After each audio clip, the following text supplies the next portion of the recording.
సాయంకాలం ప్రదోష సమయంలో ఈశ్వరుడి దగ్గర నారికేళ దీపాన్ని వెలిగిస్తే ఆ గృహంలో శివుడు ఆనంద తాండవం చేసి అష్టైశ్వర్యాలు భోగభాగ్యాలను కలిగింపజేస్తాడు.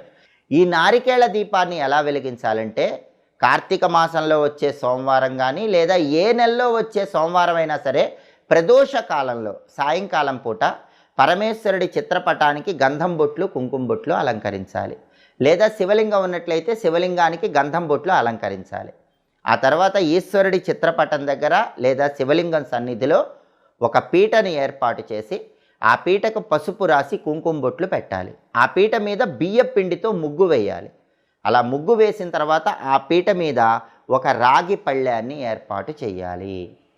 ఆ రాగి పళ్ళెం మీద తడి గంధంతో స్వస్తిక్ గుర్తు వేయాలి. గంధంలో కొద్దిగా గంగాజలం కానీ రోజ్ వాటర్ కానీ మంచినీళ్ళు కానీ కలిపి తడి గంధం తయారు చేసుకుని